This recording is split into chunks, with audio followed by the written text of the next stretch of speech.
ತಾನು ತುಂಬಾ ಇಷ್ಟಪಟ್ಟು ಎಂಗೇಜ್ಮೆಂಟ್ ಆಗೋ ಹುಡುಗಿಯಿಂದನೇ ಇವನು ಸತ್ತೋಗ್ತಾನೆ ಅಂತ ಮನಸ್ಸಲ್ಲಿ ಅಂದ್ಕೊಂಡಿರಲಿಲ್ಲ. ಇದು ಮಹಾರಾಷ್ಟ್ರದ ಪುಣೆದಲ್ಲಿ ನಡೆದಿರೋ ಕೇತನ್ ಮರ್ಡರ್ ಕೇಸ್. ಇದು ವಿಡಿಯೋ ತುಂಬಾ ವೈರಲ್ ಆಗಿತ್ತು. ಸೊ ಇವಳು ಯಾಕೆ ಇವನ್ನ ಸಾಯಿಸಿದ್ಲು, ಹಿಂದಿನ ಉದ್ದೇಶ ಏನು, ಇವಳು ಮರ್ಡರ್ ಮಾಡೋಕ್ಕೆ ಕಾರಣ ಏನು, ಹಾಗೆ ಇವಳು ಏನು ಪ್ಲ್ಯಾನ್ ಮಾಡಿದ್ಲು, ಹಾಗೆ ಇವಳು ಹೇಗೆ ಸಿಗಾಕೊಂಡ್ಲು. ಸೊ ಈ ಪಾಯಿಂಟ್ಸ್ ಎಲ್ಲ ಇನ್ ಡೀಟೈಲಾಗಿ ಎಕ್ಸ್ಪ್ಲೇನ್ ಮಾಡ್ತೀನಿ. ಸೊ ಕೊನೆವರೆಗೂ ನೋಡಿ, ತುಂಬ ಇಂಟ್ರೆಸ್ಟಿಂಗ್ ಆಗಿರುತ್ತೆ. ಸೊ ಮೊದಲು ಕೇತನ್ ಬಗ್ಗೆ ತಿಳ್ಕೊಳ್ಳೋಣ. ಕೇತನ್ ಅಗರ್ವಾಲ್ ಇವ್ರಿಗೆ 26 ವರ್ಷ. ವಿಶಾಲ್ ಅಗರ್ವಾಲ್ ಇವರ ತಂದೆ ಆಗಿರ್ತಾರೆ. ಇವರು ಒಂದು ಸಕ್ಸಸ್ಫುಲ್ ಗ್ರೂಪ್ ಅಂತ ಒಂದು ರಿಯಲ್ ಎಸ್ಟೇಟ್ ಕಂಪ್ನಿನ ನಡೆಸ್ತಾ ಇರ್ತಾರೆ ಪುಣೆದಲ್ಲಿ. ಕೇತನ್ನ ತಂದೆ ವಿಶಾಲ್ ಅಗರ್ವಾಲ್ಗೂ ಮತ್ತು ಸಿಯಾ ಗೋಯಲ್ನ ತಂದೆಗೂ ಒಂದು 30ರಿಂದ 35 ವರ್ಷದವರೆಗೂ ಫ್ರೆಂಡ್ಶಿಪ್ ಇರುತ್ತೆ. ಈ ಫ್ರೆಂಡ್ಶಿಪ್ನ ರಿಲೇಷನ್ಶಿಪ್ ಆಗಿ ಕನ್ವರ್ಟ್ ಮಾಡ್ಕೊಳ್ಳೋಣ ಅಂತ ಎರಡೂ ಮನೆಯವರು ಮಾತುಕತೆ ಮಾಡಿ ಇವರಿಬ್ರಿಗೂ ಎಂಗೇಜ್ಮೆಂಟ್ನ ಮಾಡ್ತಾರೆ. ಸೊ ಇವಳಿಗೆ ಆ ಎಂಗೇಜ್ಮೆಂಟ್ ಇಷ್ಟ ಇರಲಿಲ್ಲ, ಬಿಕಾಸ್ ಇವಳು ಇನ್ನೊಬ್ಬಳನ್ನ ಇಷ್ಟಪಡ್ತಾ ಇರ್ತಾಳೆ. ಈ ವಿಷಯ ಸಿಯಾ ಗೋಯಲ್ ಅಂಕಲ್ ಆಂಟಿಗೆ ಗೊತ್ತಿರುತ್ತೆ, ಬಟ್ ಇವ್ರೇನು ಮಾತುಕತೆ ಆಗಿರಲ್ಲ. ಯಾಕಂತೇಳಿದ್ರೆ ಒಂದು ಸುಮಾರು 30ರಿಂದ 35 ವರ್ಷದವರೆಗೂ ಫ್ರೆಂಡ್ಶಿಪ್ ಇರುತ್ತೆ.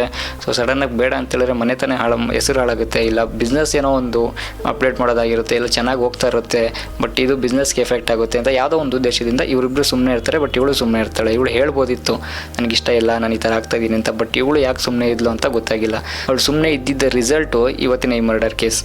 ಫೆಬ್ರವರಿ ತಿಂಗಳಲ್ಲಿ ಎರಡು ಮನೆಗಳು ಮಾತುಕತೆ ಮಾಡಿಕೊಂಡು ಭರ್ಜರಿಯಾಗಿ ಎಂಗೇಜ್ಮೆಂಟ್ ಮಾಡ್ತಾರೆ. ಇವಳಿಗೆ ಅದು ಯಾವುದೂ ಇಷ್ಟ ಇರಲಿಲ್ಲ.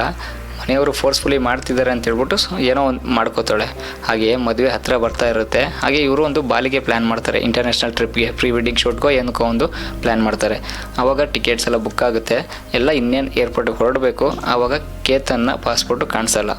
ಅವ್ರು ಅನ್ಕೊತಾರೆ ಎಲ್ಲ ಇಟ್ಟಿದ್ದೀನಿ, ಮಿಸ್ ಮಾಡ್ಕೊಂಡಿದ್ದೀನಿ ಅಂತ. ಬಟ್ ಆ ಪಾಸ್ಪೋರ್ಟು ಸಿಯಾ ಗೋಯಲ್ಲು ಬಚ್ಚಿಟ್ಟಿರ್ತಾಳೆ, ಬಿಕಾಸ್ ಅವಳಿಗೆ ಹೋಗೋಕ್ಕೆ ಇಷ್ಟ ಇರಲಿಲ್ಲ.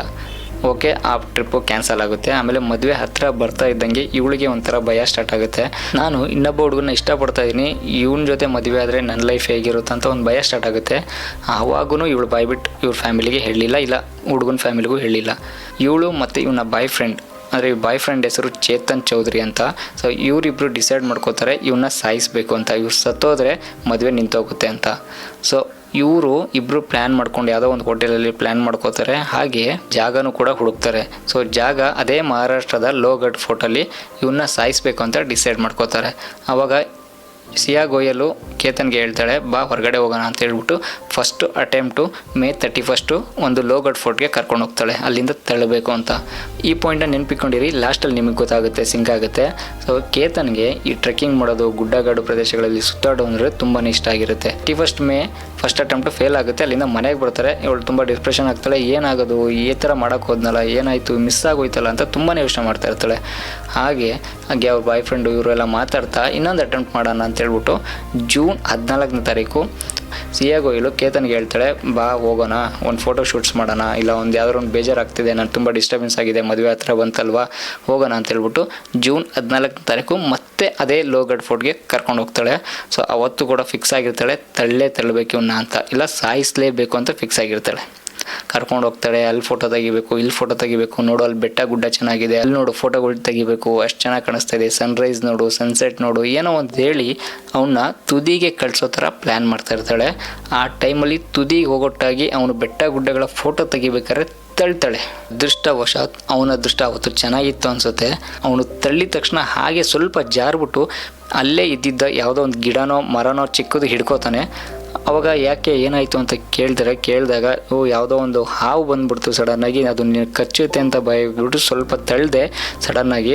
ಸೊ ಬದುಕೊಂಬಿಟ್ಟೆ ನೀನು ಅಂತ ಹೇಳಿ ಏನೋ ಒಂದು ಓವರ್ ಡ್ರಾಮಾ ಮಾಡಿಬಿಟ್ಟು ಅಲ್ಲಿಗೆ ಆ ಮ್ಯಾಟ್ರನ್ನ ಕ್ಲೋಸ್ ಮಾಡ್ತಾಳೆ. ಸೊ ಅವಾಗೂ ಕೂಡ ಅವನಿಗೆ ಯಾವುದೇ ಥರ ಅನುಮಾನ ಬರೋಲ್ಲ, ಯಾಕಂದರೆ ಅಷ್ಟು ಬ್ಲೈಂಡಾಗಿ ಅಷ್ಟು ಪ್ರೀತಿ ಮಾಡ್ತಾ ಇರ್ತಾನೆ. जिसकी वजह से केतन पीछे सरक गया और पीछे एक पेड़ का सहारा लेके वो बच गया. ಅವನಿಗೆ ಯಾವುದೇ ರೀತಿ ಅನುಮಾನ ಬರೋಲ್ಲ, ಯಾಕಂದರೆ ಅವನು ಅಷ್ಟು ಬ್ಲೈಂಡಾಗಿ ನಂಬಿರ್ತಾನೆ. ಓಕೆ, ಇದ್ದಿದ್ರೆ ಸರಿ ಹೋಗಲ್ಲ, ಇವನಿಗೆ ಗೊತ್ತಾಗೋ ಥರ ಇದೆ ಅಂತ ಹೇಳ್ಬಿಟ್ಟು ಕರ್ಕೊಂಡೋಗ್ಬಿಡ್ತಾಳೆ. ಕರ್ಕೊಂಡೋಗಿ ಅವಳು ಮತ್ತೆ ಆ ಬಾಯ್ ಫ್ರೆಂಡಿಗೆ ಅದು ಇದು ಮಾತಾಡ್ತಾಳೆ, ಈ ಥರ ಆಯಿತು, 2 ಅಟೆಂಪ್ಟು ಫೇಲ್ ಆಯಿತು, ಏನು ಮಾಡೋದು ಅಂತ ಗೊತ್ತಾಗ್ತಿಲ್ಲ, ಮದುವೆ ಬೇರೆ ತುಂಬ ಹತ್ರ ಬರ್ತಿದೆ ಅಂತ ತುಂಬಾ ಮಾತಾಡ್ತಾಳೆ. ಆವಾಗ ಲಾಸ್ಟ್, ಬಾ ನಾನು ನಿನ್ನ ಜೊತೆ ಬರ್ತೀನಿ, ಒಂದು ಅಟೆಂಪ್ಟ್ ಮಾಡಿಬಿಡೋಣ, ಇನ್ನೊಂದು ಅಟೆಂಪ್ಟ್ ಮಾಡೋಣ ಅಂತ 3rd ಅಟೆಂಪ್ಟ್ ಮಾಡ್ತಾರೆ. ಆ ಬಾಯ್ ಫ್ರೆಂಡು ಜೊತೆಗೆ ಬರ್ತಾನೆ. ನೀವು ನೋಡ್ತಾ ಇರ್ಬೋದು ಅಲ್ಲಿ ಒಂದು ಟ್ರೆಕ್ಕಿಂಗ್ ಕಾಸ್ಟ್ಯೂಮ್ ಥರ, ಅಂದರೆ ಚಡ್ಡಿ ಹಾಕ್ಕೊಂಡು, ಟೋಪಿ ಹಾಕ್ಕೊಂಡು, ಟೀ ಶರ್ಟ್ ಹಾಕ್ಕೊಂಡು, ಮಾಸ್ಕ್ ಹಾಕ್ಕೊಂಡು ಅಲ್ಲಿ ಒಬ್ಬ ಯಾರೋ ವ್ಯಕ್ತಿ ಇವರಿಬ್ರು ಮಾತಾಡ್ಕೊಂಡು ನಿಂತ್ಕೊಂಡಿರೋ ಟೈಮಲ್ಲಿ ಟ್ರೆಕ್ಕಿಂಗ್ ಅಂದರೆ ಮೆಟ್ಲು ಹತ್ತುತ್ತಾ ಇರೋದು ನೀವು ನೋಡ್ತಾ ಇರ್ಬೋದು. ಅವನೇ ಚೇತನ್ ಚೌಧರಿ, ಇವಳು ಬಾಯ್ ಫ್ರೆಂಡ್. ಇದರಿಂದ ಇಬ್ಬರು ಅವತ್ತು ರೆಡಿಯಾಗ್ಬಿಟ್ಟು ಬಂದಿರ್ತಾರೆ. ಏನಾದರೂ ಆಗಲಿ ನಿನ್ನ ಕೈಲಾಗಿಲ್ಲ ಅಂದರೂ ನಾನು ಮಾಡೇ ಮಾಡ್ತೀನಿ ಅಂತ ಹೇಳ್ಬಿಟ್ಟು ಇಬ್ಬರು ಬಂದಿರ್ತಾರೆ. ಹಾಗೆ ಇವಳು ಮೇಲೆ ಅಂದರೆ 300-400 ಅಡಿ ಮೇಲೆವರೆಗೂ ನಡ್ಕೊಂಡು ಹೋಗ್ತಾರೆ. ಅಲ್ಲಿ ಫೋಟೋಸ್ ತೆಗಿಬೇಕು, ಅದು ತೆಗಿಬೇಕು. ಸೇಮ್ ಸೆಕೆಂಡ್ ಅಟೆಂಪ್ಟಲ್ಲಿ ಏನು ಮಾತಾಡಿರೋ ಅದೇ ಥರ ಮಾತಾಡಿ ಅಲ್ಲಿ ಕಾಣಿಸ್ತಿದೆ ನೋಡು ಅಂತ ಹೇಳಿದಾಗ ಅವನ್ನ ಫೈನಲಿ ತಳ್ಳೇ ಬಿಡ್ತಾರೆ. ಪಾಪ ಕೇತನ್ ಅಗರ್ವಾಲ್ ಬರೀ 300-400 ಅಡಿಯಷ್ಟು ಮೇಲೆಯಿಂದ ಬೀಳ್ತಾನೆ. ಅವತ್ತು ಅವ್ರ ಪ್ಲ್ಯಾನ್ ಸಕ್ಸಸ್ ಆಗುತ್ತೆ. ಸೊ ಅಲ್ಲಿಂದ ಈ ತಳ್ಳಿರ್ತಾರೆ, ಅವರಿಬ್ಬರು ಸೇರಿ ತಳ್ಳಿರ್ತಾರೆ. ಅವಳು ಇವನ್ನ ಕಳಿಸ್ಬಿಡ್ತಾನೆ, ಅಂದರೆ ಇವಳ ಬಾಯ್ ಫ್ರೆಂಡ್ ಚೇತನ್ನ ಕಳಿಸ್ಬಿಡ್ತಾರೆ. ಹೋಗು ಯಾರು ಸಿಗಾಕೊಂಡು ಗೊತ್ತಾಗುತ್ತೆ, ಆಮೇಲೆ ಏನಾರು ಆಗ್ಬಿಡುತ್ತೆ ಪ್ರಾಬ್ಲಮ್ಮು, ಹೋಗು ಅಂತ ಕಳಿಸ್ಬಿಡ್ತಾಳೆ. ಇವಳು ಅವನ್ನ ತಳ್ಳಿರೋದು ಜೂನ್ 18ಕ್ಕೆ, ಅವಳು ಬರ್ಡೇ ಇರೋದು ಜೂನ್ 19, ಅಂದರೆ ನೆಕ್ಸ್ಟ್ ಡೇ. ಅವಳು ಹೇಳ್ತಾಳೆ, ನಾನು ಈ ಥರ ಬರ್ಡೇ ಇತ್ತು, ಬೇಜಾರಾಗ್ತಿದೆ, ಬಾ ಫೋಟೋಸ್ ತೆಗೆಯೋಣ ಅಂತ ಕರ್ಕೊಂಡು ಹೋದೆ ಅಮ್ಮ. ಈ ಥರ ಸಡನ್ನಾಗಿ ಕಾಲು ಜಾರಿ ಬಿದ್ದೋಯ್ದ, ನಾನು ಎಷ್ಟೇ ಹೇಳಿದ್ರು ಬೇಡ ಅಂತ ಹೇಳಿದ್ರು ಮುಂದೆ ಫೋಟೋ ತೆಗಿತಾ ಇದ್ದ, ಬಿದ್ದೇ ಹೋದ ಅಂತ ಅವಳು ತುಂಬಾ ಡ್ರಾಮಾ ಮಾಡ್ತಾಳೆ ಮತ್ತು ಅಳ್ತಾಳೆ. ಹಾಗೆ ಎಲ್ಲರಿಗೂ ಫೋನ್ ಮಾಡ್ತಾರೆ, ಅವ್ರ ಫ್ಯಾಮಿಲಿಯವರೆಲ್ಲ ಬರ್ತಾರೆ. ಹಾಗೆ ಪೊಲೀಸವರು ಬರ್ತಾರೆ. 300-400 ಅಡಿ ಬಿದ್ದೋಗಿರ್ತಾನಲ್ಲ, ಆ ಬಾಡಿ ಸಿಗುತ್ತೆ. ಆ ಬಾಡಿನ ಹಾಸ್ಪಿಟಲ್ ಕರ್ಕೊಂಬರ್ತಾನೆ. ಅಷ್ಟರೊಳಗೆ ಅವ್ನು ಸತ್ತೋಗಿರ್ತಾನೆ. ಸೊ ಪೋಸ್ಟ್ ಮಾರ್ಟಮ್ ಮಾಡ್ತಾನೆ. ಪೋಸ್ಟ್ ಮಾರ್ಟಮ್ ಮಾಡಿದಾಗ ಅವಳು ಎಷ್ಟು ಬೇಜಾರಾಗಿ ಸ್ಟೇಟಸ್ ಹಾಕೋತಾಳೆ ಗೊತ್ತಾ, ನೋಡಿದ್ರೆ ಕಣ್ಣಲ್ಲೇ ನೀರು ಬರುತ್ತೆ. ಎಷ್ಟು ಡ್ರಾಮಾ ಮಾಡೋ ಥರ ಸ್ಟೇಟಸ್ ಹಾಕೋತಾಳೆ. ನೀನು ಬಿಟ್ಟೋದೆ, ನೀನೇನೇ ಹೋದ್ರು ಎಲ್ಲೇ ಹೋದ್ರು ನನ್ನ ಜೊತೆನೇ ಇದೆಯಾ, ಏನೇನೋ ಡ್ರಾಮಾ ಕ್ರಿಯೇಟ್ ಮಾಡ್ಕೊಂಡು ಸ್ಟೋರಿ ಹಾಕೋತಾಳೆ. ಅದಾದಮೇಲೆ ಬಾಡಿನ ಮನೆ ಕರ್ಕೊಂಬರ್ತಾನೆ. ಮನೆ ಕರ್ಕೊಂಬಂದಾಗ ಅವ್ರಮ್ಮಂಗೆ ಅನುಮಾನ ಬರುತ್ತೆ. ಯಾಕಂತ ಹೇಳಿದ್ರೆ ನಾನು ಫಸ್ಟ್ ನಿಮಗೊಂದು ಪಾಯಿಂಟ್ ಹೇಳಿದೆ, ಇದು ನೆನಪಿಕೊಳ್ಳಿ ಅಂತ. ಆ ಪಾಯಿಂಟ್ ಏನಂತ ಹೇಳಿದ್ರೆ, ಇವನಿಗೆ ತುಂಬಾ ಟ್ರೆಕ್ ಮಾಡಿರ್ತಾನೆ, ತುಂಬಾ ಸುತ್ತಾಡಿರ್ತಾನೆ. ಅವನು ಚಿಕ್ಕ ವಯಸ್ಸಿಂದನೂ ಮಹಾರಾಷ್ಟ್ರದಲ್ಲಿ ಇರೋದ್ರಿಂದ, ಮಹಾರಾಷ್ಟ್ರದಲ್ಲಿ ನೀವು ಅಬ್ಸರ್ವ್ ಮಾಡಿರೋದು ತುಂಬಾ ಫೋರ್ಟ್ಗಳಿದ್ದಾವೆ. ಎಲ್ಲ ಫೋರ್ಟ್ಗಳಿಗೂ ಹೇಗೆ ಓಡಾಡಬೇಕು, ಯಾವ ಥರ ಕೇರ್ ತೊಗೋಬೇಕು ಎಲ್ಲ ಗೊತ್ತಿರುತ್ತೆ. ಆರಾಮಾಗಿ ಒಂದು ಅನುಮಾನ ಬರುತ್ತೆ. ಚಿಕ್ಕ ವಯಸ್ಸಿಂದನೂ ಓಡಾಡಿದ್ದಾನೆ, ಸಡನ್ನಾಗಿ ಹೆಂಗೆ ಕಾಲು ಜಾರಿ ಬಿದ್ದೋಗೋದು, ಅವನಷ್ಟು ಚಿಕ್ಕ ಮಗುನೂ ಅಲ್ಲ.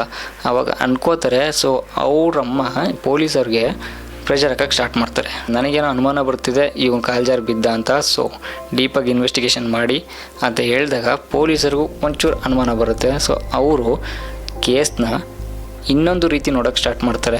ಸಿಯಾ ಗೋಯಲ್ನ ಫೋನ್ನ ಚೆಕ್ ಮಾಡ್ತಾರೆ, ಯಾರಿಗೆಲ್ಲ ಫೋನ್ ಹೋಗಿದೆ, ಯಾರಿಗೆಲ್ಲ ಮೆಸೇಜ್ ಹೋಗಿದೆ ಅಂತ.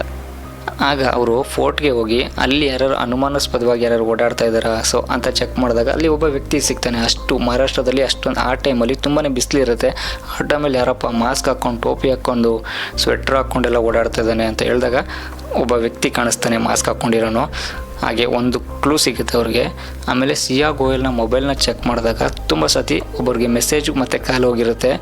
ಆ ಮೆಸೇಜ್ ಹೋಗಿರೋ ನಂಬರು ಮತ್ತು ಈ ಮೊಬೈಲು ಅಂದರೆ ಸಿಯಾ ಗೋಯಲ್ ಮೊಬೈಲು ಮತ್ತು ಚೇತನ್ನ ಮೊಬೈಲು ನೆಟ್ವರ್ಕ್ ಒಂದೇ ಕಡೆ ಸಿಗುತ್ತೆ. ಸೊ ಅವ್ರಿಗೇನೋ ಒಂದು ಮಿಸ್ ಹೊಡೆಯುತ್ತೆ.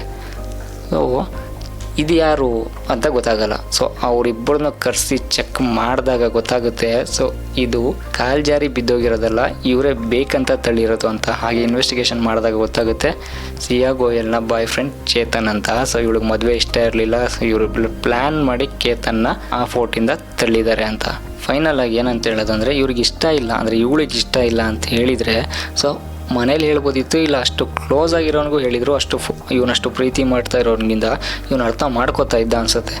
ನಾನು ಇಷ್ಟಪಡ್ತಾ ಇದ್ದೀನಿ, ಇಷ್ಟು ವರ್ಷದಿಂದ ಲವ್ ಇದೆ, ಇವನಿಂದ ಬಿಟ್ಟಿರೋಕ್ಕಾಗಲ್ಲ, ಏನೋ ಒಂದು ಹೇಳಿದ್ರು ಇವನು ಅರ್ಥ ಮಾಡ್ಕೋತಾ ಇದ್ನೇನೋ ಗೊತ್ತಿಲ್ಲ. ಇಲ್ಲ ಅವ್ರ ಫ್ಯಾಮಿಲಿಗೆ ಹೇಳ್ಬೋದಿತ್ತು, ಇಲ್ಲ ಅವ್ರ ಸ್ವಂತ ತಂದೆ ತಾಯಿಗೆ ಹೇಳಿದ್ರು ಅರ್ಥ ಮಾಡ್ಕೋತಾ ಇದ್ರು ಅನಿಸುತ್ತೆ. ಬಟ್ ಇವಳು ಏನು ತಲೆಯಲ್ಲಿ ಏನಿತ್ತೋ ಗೊತ್ತಿಲ್ಲ. ಬರೀ 20 ವರ್ಷ ಇವಳಿಗೆ ಅಷ್ಟು ಕ್ರೂರ ಬುದ್ಧಿ ಯಾಕಿತ್ತು ಅಂತ ಗೊತ್ತಿಲ್ಲ. ಇವನು ಅಷ್ಟು ಕೇರ್ ಮಾಡಿ, ಅಷ್ಟು ಸರ್ಪ್ರೈಸಸ್ ಮಾಡಿ, 17 ಕೋಟಿ ಕೊಟ್ಟು ಅರಮನೆ ಬುಕ್ ಮಾಡಿ, 2 ಪ್ರೈವೇಟ್ ಜೆಟ್ನ ಬುಕ್ ಮಾಡಿರ್ತಾನೆ ಮದುವೆಗೋಸ್ಕರ. ಬಟ್ ಇವಳು ಅವನ್ನ ಸಾಯಿಸೇ ಬಿಡ್ತಾಳೆ. 500-600 ಕೋಟಿ ಒಡೆಯ ಬರೀ ಒಬ್ಬನೇ ಮಗ ಅವನು. ಅಷ್ಟು ಎಜುಕೇಟೆಡು, ಅಷ್ಟು ವೆಲ್ ಸೆಟಲ್ಡು, ಅಷ್ಟು ನೋಡೋಕ್ಕೆ ಚೆನ್ನಾಗಿದ್ದ, ಎಲ್ಲ ಚೆನ್ನಾಗಿತ್ತು, ನೋಡ್ಕೊಂಡು ಹೋಗ್ಬೋದಿತ್ತು. ಬಟ್ ಇವಳು ಇವನ್ ಲವ್ಗೋಸ್ಕರ, ಇಲ್ಲ ಅಷ್ಟು ಸಾಯಿಸೋಕೆ ಧೈರ್ಯ ಇರೋರು ಇವರಿಬ್ಬರು ಓಡೋಗಿ ಮದುವೆ ಆಗಿದ್ರೆ ಏನು ಮಾಡ್ತಾಯಿದ್ರು ಇವರು ಅಲ್ವಾ?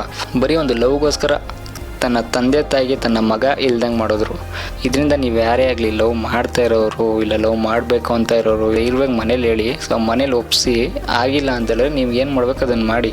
ಸೊ ಯಾರ್ದೋ ಜೀವನದಲ್ಲಿ ಆಟ ಆಡಿ ಈ ಥರ ಸಾಯಿಸೋದು, ಆಮೇಲೆ ನೀವು ಹೋಗಿ ಜೈಲಲ್ಲಿ ಇರೋದು, ಪಾಪ ಅವ್ರಿಗಿಲ್ದೆ ಹಂಗೆ ಆಗೋದು, ಇದು ತಪ್ಪು. ಸೊ ದಯವಿಟ್ಟು ಹೇಳ್ತಾ ಇದ್ದೀನಿ, ಲವ್ ಮಾಡ್ತಿದ್ದೀನಿ ಅಂತ ಎಲ್ಲರಿಗೂ ರೆಡಿಯಾಗಿ, ಇಲ್ಲ ಅಪ್ಪ ಅಮ್ಮ ಒಪ್ಸೋಕ್ಕೂ ರೆಡಿಯಾಗಿ. ಈ ಸ್ಟೋರಿ ಕೇಳಿದ್ರೆ ತುಂಬಾ ಬೇಜಾರಾಗುತ್ತೆ. ಸೊ ಅವನೇನು ತಪ್ಪು ಮಾಡಿದ್ದ?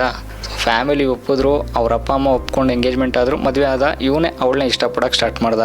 ಸೊ ಇವನೇನು ಫೋರ್ಸ್ ಮಾಡ್ತಾ ಇದ್ನ? ಇಲ್ಲ, ಅನ್ಯಾಯವಾಗಿ ಸತ್ತೋದ. ನಿಮ್ಮ ಮಕ್ಕಳು ನಿಮ್ಮ ಹತ್ರ ಬಂದು ಲವ್ ಮಾಡ್ತಾಯಿದ್ದೀನಿ ಇಲ್ಲ ಏನೋ ಒಂದು ಮಾಡ್ತಾಯಿದ್ದೀನಿ ಅಂತ ಹೇಳಿದಾಗ ಅವ್ರಿಗೆ ಕೂರಿಸ್ಕೊಂಡು ಮಾತಾಡಿ, ಹುಡುಗ ಯಾರು, ಹುಡುಗ ಏನು ಮಾಡ್ತಿದ್ದಾನೆ ಅಂತ ಕೇಳಿ, ಇಲ್ಲ ಕನ್ವಿನ್ಸ್ ಮಾಡಿ, ಇಲ್ಲ ಏನೋ ಒಂದು ಹೇಳಿ.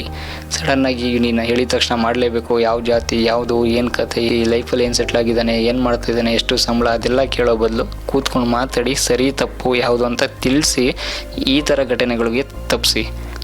ಆಮೇಲೆ ಈ ಥರ ತುಂಬಾ ಕೇಸ್ಗಳು ನಡೀತಾ ಇದ್ದಾವೆ. ಸಿಲಿಂಡ್ರ್ ತುಂಬೋದು, ಬಾತ್ರೂಮಲ್ಲಿ ಹಾಕಿ ಮುಚ್ಚೋದು, ಯಾವುದೋ ಹನಿಮೂನ್ ಕರ್ಕೊಂಡು ಹೋಗೋದು, ಹಾವಲ್ಲಿ ಕಚ್ಚಿಸೋದು, ಡ್ರಮ್ಮಲ್ಲಿ ತುಂಬೋದು. ಯಪ್ಪ ಭಯ, ಈ ಮದುವೆ ಅಂದ್ರೆ ತುಂಬಾ ಭಯ ಆಗ್ತಿದೆ ಈ ನಡುವೆ. ಈ ಕೇಸು ತುಂಬಾ ಬೇಜಾರಾಯಿತು. ನೆಕ್ಸ್ಟ್ ವೀಡಿಯೋ ಜೊತೆ ಸಿಗ್ತೀನಿ. ಇಂಟ್ರೆಸ್ಟಿಂಗ್ ಇತ್ತು ಅಂದರೆ ಸಬ್ಸ್ಕ್ರೈಬ್ ಮಾಡ್ಕೊಳ್ಳಿ. Thank you so much.